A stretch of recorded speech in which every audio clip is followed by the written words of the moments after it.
Welcome students, आप देख रहे हैं आराधना कॉमर्स क्लासेस। इस वीडियो में हम देखेंगे डिपार्टमेंटल अंडरटेकिंग्स क्या होती है और उनके फीचर्स क्या होते हैं। तो चलिए, before starting this lesson I would like to recall you the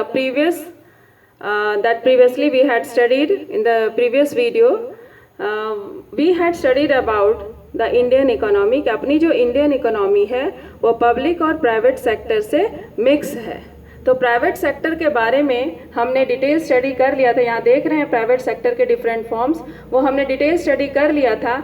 आज हमारी टॉपिक रहेगी पब्लिक सेक्टर। पब्लिक सेक्टर के 3 फॉर्म्स होते हैं। सबसे पहला डिपार्टमेंटल, दूसरा पब्लिक कॉरपोरेशन या स्टैट्यूटरी कॉरपोरेशन भी बोल सकते हैं, और तीसरी है ये गवर्नमेंट कंपनीज। तो आज की अपनी टॉपिक रहेगी डिपार्टमेंटल अंडरटेकिंग क्या होती है और उनके फीचर्स क्या होते हैं। तो चलिए मूव करते हैं हम लोग इस टॉपिक पर। यहाँ पर आप देख रहे हैं मैंने एक चार्ट से आपको पूरे डिपार्टमेंटल अंडरटेकिंग्स के कॉन्सेप्ट को समझाने की कोशिश करा है, and I think your concept will be clear just like a story. बिल्कुल एक कहानी की तरह आप सुनिएगा और आपकी ये डिपार्टमेंटल अंडरटेकिंग्स की पूरी कॉन्सेप्ट क्लियर हो जाएगी। चलिए स्टार्ट करते हैं। तो जब पब्लिक सेक्टर का आगमन हुआ था आफ्टर इंडिपेंडेंस, तो गवर्नमेंट ने सबसे पहला पब्लिक सेक्टर डिपार्टमेंटल अंडरटेकिंग्स को बनाया। तो गवर्नमेंट को उस समय बहुत सारे काम थे, इसलिए उनने अपने वर्क को डिवाइड करा और वेरियस डिपार्टमेंट्स बनाए। यहाँ देख रहे हैं different wing, postal and telegraph है, डिफेंस है, रेलवेज है, ब्रॉडकास्ट, पीडब्ल्यूडी, एजुकेशन, ये सारे डिपार्टमेंट्स को उनने बनाया ताकि वर्क अच्छी तरह से हो सके and for the welfare of the society. अकेले काम किसी से नहीं हो सकता है, तो उनने क्या करा कि अपने काम को डिस्ट्रीब्यूट कर दिया वेरियस डिपार्टमेंट्स में, और वेरियस डिपार्टमेंट्स के ऊपर एक मिनिस्ट्रीज रख दिया। मैंने यहाँ पे नहीं लिखा है, लेकिन ये जो बीच वाले जो हैं वहाँ पर मिनिस्ट्रीज होगा।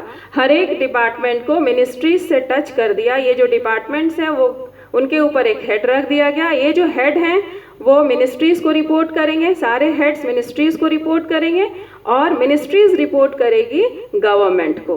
तो ठीक है, सबसे पहला कि गवर्नमेंट ने डिपार्टमेंट्स बनाया ताकि काम उनकी अच्छी तरह से हो सके। फिर उनने प्रॉपर टेक केयर के लिए एक एक एचओडी हर एक डिपार्टमेंट में बनाया और हर एक एचओडी को कनेक्ट कर दिया मिनिस्ट्रीज से, और मिनिस्ट्री रिपोर्ट करेंगे गवर्नमेंट को। तो इस तरह टेक केयर करने के लिए, ताकि उनकी प्रॉपर डिपार्टमेंट अच्छी तरह से चल सके, उनने तो काम कर दिया। अब बारी आती है फंडिंग की। तो गवर्नमेंट ने इन सारे डिपार्टमेंट्स को फंड देना शुरू करा। आप देखते होंगे न्यूज़ में फरवरी के end of the last week में एक बजट पास होती है, गवर्नमेंट बजट पास करती है। उसमें सारे डिपार्टमेंट्स के जो मिनिस्टर्स रहते हैं उनको थोड़ी थोड़ी बजट मिलती है ताकि वो अपना डिपार्टमेंट्स को रन कर सके। अब सवाल ये उठता है, जब गवर्नमेंट फंड देगी तो ऑब्वियसली गवर्नमेंट रेवेन्यूज़ भी लेगी, उनसे इनकम्स भी लेगी। लेकिन क्यों? क्योंकि जब हम पैसे लगाते हैं तो हमें इनकम भी होना चाहिए, नहीं तो फिर हमारी चलेगी कैसे। तो उसी तरह यहाँ आप देख रहे हैं ये जो एरोज बने हुए हैं, जैसे इनकी पोस्टेज की एंड टेलीग्राफ की जो इनकम भी, इस ट्रेजरी बॉक्स देख रहे हैं, इसको गुल्लक भी बोल सकते हैं या गवर्नमेंट की जो खजाना भी बोल सकते हैं आप। तो सारे डिपार्टमेंट अपनी अपनी रेवेन्यूज़ को इस गुल्लक में आकर के जमा कर देते हैं। इसका मतलब ये है कि जो डिपार्टमेंटल अंडरटेकिंग्स है अपने रेवेन्यूज़ को अपने पास नहीं रखते हैं। जो इनकम जनरेट होती है उनके डिपार्टमेंट से वो अपने पास नहीं रखती, वो गवर्नमेंट के ट्रेजरी बॉक्स में ला करके जमा कर देती है। और एंड ऑफ द फरवरी के लास्ट वीक में गवर्नमेंट बजट पास करती है। उस बजट में हर एक मिनिस्टर्स को उनके डिपार्टमेंट को रन करने के लिए बजट्स मिलती है और उससे वो अपने डिपार्टमेंट को रन करते हैं। तो अब बात, बहुत ही इंपॉर्टेंट बात है कि आप देख रहे हैं ये सारे डिपार्टमेंट से हैं जो हैं ये लिंक्ड हैं गवर्नमेंट से। That means departmental undertaking is not a separate legal entity, it has not got a separate legal existence. कहने का मतलब ये है कि सारे कनेक्टेड हैं गवर्नमेंट से। इनकी खुद की कोई, जैसे पब्लिक सेक्टर में और भी कंपनियां हैं बाद में आई हैं, और जो प्राइवेट सेक्टर में सबकी खुद की एक कंपनी होती है, लेकिन ये जो डिपार्टमेंटल अंडरटेकिंग्स है ये खुद की नहीं है, it is a part of the government. So we can say that departmental undertakings has not a separate legal entity, it is a part of government. ठीक है, तो ये हो गई। अब बात आती है, यहाँ जो गवर्नमेंट मैंने लिखा है यहाँ पर दोनों गवर्नमेंट होंगे, सेंट्रल और स्टेट।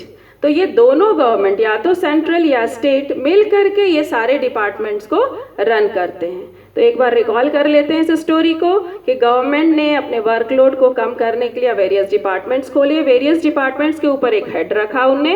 हेड जो है वो रिपोर्ट करेंगे वेरियस मिनिस्ट्रीज़ को, जैसे railway minister, defence minister, education minister, PWD minister, सारे मिनिस्टर्स को इनके सारे हेड हैं वो रिपोर्ट करेंगे। और जो मिनिस्टर्स हैं वो पार्लियामेंट में अपने अकाउंट्स को अकाउंटेबिलिटी कराएगी, गवर्नमेंट को बताएगी कि वो कैसे क्या क्या पॉलिसीज़ बना रहे हैं, और ये फंड देगी गवर्नमेंट, और जो रेवेन्यूज़ इन जनरेट होगी वो इस ट्रेजरी बॉक्स में आती है और यहाँ से फिर से फंडिंग होती है गवर्नमेंट से।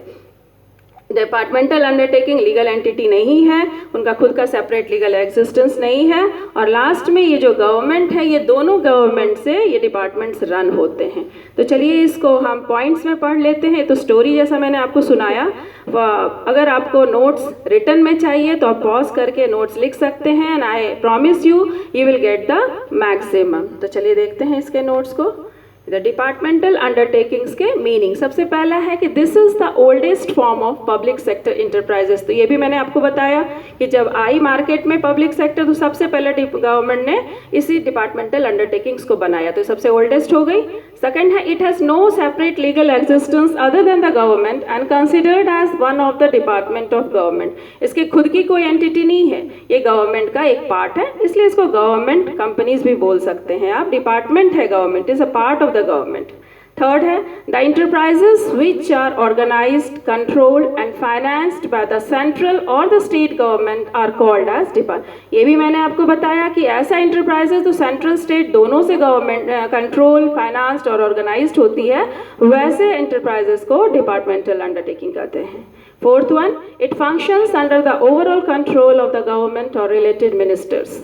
ये काम जो करती है टोटली कंट्रोल रहती है गवर्नमेंट के और या रिलेटेड मिनिस्टर्स के। वो मैंने आपको बताया कि मिनिस्टर्स जो है वो अकाउंटेबल होते हैं गवर्नमेंट के, रिपोर्टिंग करते हैं गवर्नमेंट को, तो ये सारा कंट्रोल इनका यहाँ पे रहता है गवर्नमेंट के पास और मिनिस्टर्स के पास। फिफ्थ वाली है earning of this department are deposited in the government treasury. ये भी मैंने आपको बताया कि ये अपने रेवेन्यूज़ को अपने पास नहीं रखते हैं, जो भी इनकम होती है वो ट्रेजरी बॉक्स में डिपॉजिट हो जाती है। अब एग्जाम्पल देख लीजिए आप, रेलवेज हो गया, पोस्ट एंड टेलीग्राफ, डिफेंस, ये मैंने आपको चार्ट में भी दिखाया है। तो चलिए अब आप इसके फीचर्स को देख लेते हैं। Features of departmental undertakings. The main features of departmental enterprises are: first one, they operate under the control of one of the ministers of central or state government। ये ऑपरेट कहाँ करते हैं? या तो सेंट्रल और स्टेट गवर्नमेंट के किसी ministers के अंडर ये काम करती है। It has no separate legal entity, अपना खुद का नहीं है एग्जिस्टेंस, ये गवर्नमेंट की एक पार्ट होती है। They are financed from the annual budget of the government. ये भी मैंने आपको बताया गुल्लक की बात कि ये एनुअल बजट से फाइनेंस किए जाते हैं। The revenues of departments undertakings are deposited in the treasury of the government. इनकी जो इनकम्स होती है ये खुद नहीं रखते हैं, ये गवर्नमेंट के ट्रेजरी बॉक्स में लाके डिपॉजिट कर देते हैं। The staff of the department undertakings are called as civil servants and recruited and compensated as per the rules of civil servants। ये जो डिपार्टमेंटल अंडरटेकिंग्स के जो एम्प्लॉयज़ होते हैं उनको हम लोग सिविल सर्वेंट्स कह के बुलाते हैं, और इनकी जो पोस्टिंग, रिक्रूटमेंट और इनकी जो सैलरी होती है वो just as per the rules of civil servants होती है। ठीक है, गवर्नमेंट एम्प्लॉयज़ की तरह ही इनकी रिक्रूटमेंट होती है। अब सिक्स्थ वाली है they are under the direct control of the department head. ये जो डिपार्टमेंट्स हैं मैंने आपको बताया था कि इनके ऊपर एक हेड होती है, ये उनके कंट्रोल में होते हैं, और ये जो डिपार्टमेंट की जो हेड होती है उनको रिपोर्ट करना पड़ता है to the concern minister. For example आप ले लीजिए, रेलवे जो डिपार्टमेंट है उनकी एक हेड होती है, और वो जो हेड होती है वो मिनिस्टर्स को रिपोर्ट करती है, और मिनिस्टर्स रिपोर्ट करती है गवर्नमेंट को। उसी तरह डिफेंस का एग्जाम्पल ले लीजिए, डिफेंस में बहुत सारे विंग्स होते हैं, नेवी होती है, आर्मी होती है, लेकिन हर एक विंग्स के ऊपर एक एक डिपार्टमेंट होती है, HOD बने रहते हैं। वो HOD जो होती है वो मिनिस्टर से रिलेटेड रहती है, वो मिनिस्टर्स को रिपोर्ट करती है और मिनिस्टर्स रिपोर्ट करते हैं गवर्नमेंट को। सबसे लास्ट वाली है they can be sued in the same manner as one can file a suit against the government. ये है कि अगर हमारे साथ कोई प्रॉब्लम्स होती है तो हम इनके ऊपर केस, सूट का मतलब केस होता है, हम उसी तरह केस करते हैं जैसे गवर्नमेंट के ऊपर कर सकते हैं, क्योंकि ये पार्ट ऑफ द गवर्नमेंट है, इसलिए सेम मैनर से इनके ऊपर हम केस फाइल कर सकते हैं। तो अगले वीडियो में हम आपसे मिलेंगे पब्लिक कॉरपोरेशन के साथ। अगर कोई प्रॉब्लम हो तो कमेंट बॉक्स में आप लिखिएगा, मैं उसे सॉल्व करने की कोशिश करूंगी। नोट्स चाहिए तो आप इसे पॉज करके लिख सकते हैं, लेकिन प्लीज़ इसे शेयर, सब्सक्राइब कीजिएगा और बेल आइकन को दबाइएगा ताकि आपको नए अपडेट्स आपको मिलते रहें। और आपके शेयर से मुझे मोटिवेशन मिलेगी और उस मोटिवेशन से मैं और भी नए वीडियोज़ के साथ आपके साथ आऊँगी। Thank you.